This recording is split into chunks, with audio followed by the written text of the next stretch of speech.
Hey everybody, it's Jan of Bresenden again, and I am here continuing my mission to share my story in raw, vulnerable, and sometimes embarrassingly real ways so that you will know that your story matters and that you are not alone. And as always, I want to start out by thanking those of you who have written or emailed me or decided to share your story with me. I just wanted to say thank you so much. Those comments mean everything to me. The little hearts and the, thumbs up and stuff like that as I'm going along um, just make it all worthwhile. And I want you to know that I do think about giving up. I think, this is really a lot. I feel like I'm breaking open sometimes. I don't know if I can keep crying this much. But then I get a note from someone that says, thank you so much for sharing. I just needed to hear that today, or it reminded me that, God is always with me, or now I know exactly what to do when someone is hurting. So I just want to thank you for those messages and to let you know that that's what really keeps me going. So I wanted to tell you a little bit about how I've learned that I have the freedom to choose. A lot of people ask me, how are the kids doing?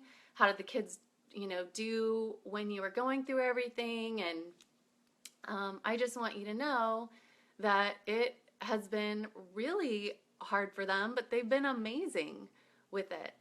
And I think a part of that is because I have chosen how we're going to live. I've chosen to live as though we have a lot of living and loving to do. We have a lot of celebrating to do. And I was reminded of that recently watching a video that Scott Hamilton put out. He was a famous figure skater in the 80s, and he also has a brain tumor, and it has come back for the third time. And so he did like a little excerpt on people. And it reminded me that as parents, we do set the stage. If you have a little kid and they fall down, you're like, oh my God, what happened? Of course they're going to be, are you okay? Of course they're going to be like, no, I'm not okay. This is really scary. But if you come along and go, you're going to be all right. We can do this. Let's get you a little Band-Aid. You're totally going to see a different reaction. And that was something that I learned when we came back for that second brain tumor. And we had to live out of a suitcase for probably about 4 months. So literally, we were homeless. Our house was being rented. We didn't have anywhere to stay. Our family lives really far away from where we were in San Diego, where the doctors were and where Tim's job was. And instead of looking at it as a burden, like, I can't believe I have to live out of my suitcase, or why won't the renters leave our house, I chose to think of it as, this is my big opportunity to live across the street from the beach. You realize what you do and don't need when you've lost everything. And every time you fall down and you get back up and you exercise that muscle, you learn a little bit more that you can get back up. So I remember we had some fires here in San Diego County, and we got a phone call really early one morning that we were being evacuated from our house. It was a mandatory evacuation. And, everybody should have known there was like an inch thick of ash on our front porch. The fires were really burning down here.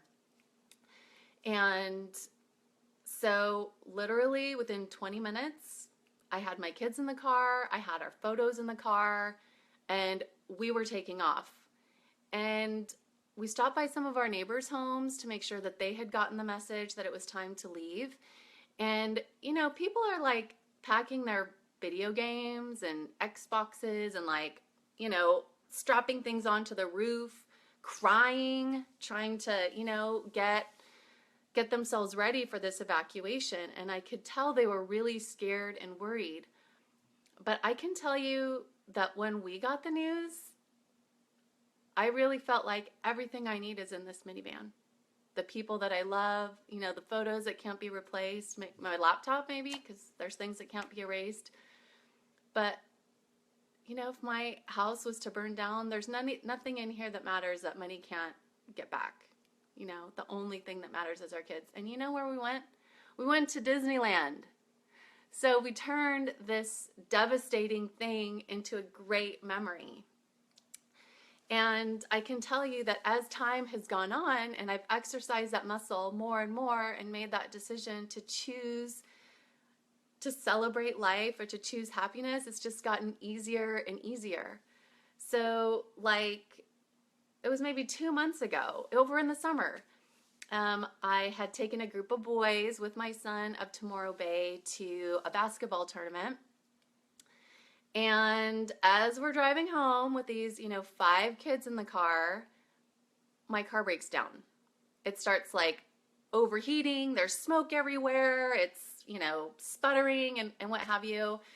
And so we have to pull over, of course, on the side of the road. And, luckily we were by a restaurant, so we were able to get some lunch. And, it was a Sunday and there's no garages open and we just don't know how it's going to work out. We're 5 hours away from home in a broken down car. But because I already know that things don't matter and that when you're faced with some sort of devastating situation, you can turn it into celebrating life. You know what I decided to do? After I'd called, the parents and let them know we're going to be late, and my own dad to see if we could figure out how to fix the car or whatever, I just decided, you know what? Let's go home in a limo. So we made plans to, get a limo ride to my sister-in-law who lived only 2 hours away. And, we were going to work it out the rest of the way. But it's like every time you fall down and you learn to get back up, it makes you stronger and more able to try to get back up the next time. So that's my story for today. I hope it really helps you, and I want you to know that that has been one of the most empowering things that has happened through this entire journey. It's helped me realize what really matters, what's important, and that I get to choose what I focus on. So if you want to reach out to me and share your story, I would love to hear it. I'm here on Facebook. You can private message me or email me at hello@janabresenden.com. And if you want to ask me a question about how I'm doing or the kids are doing or anything else, leave it in the comments below, because I do want to continue sharing my stories and even sharing the stories that I hear from other people that, I don't know, just blow me away and make me feel so grateful that we're able to connect here. I'm on Facebook Mondays, Wednesdays, and Fridays at noon, and I will see you next time. Bye.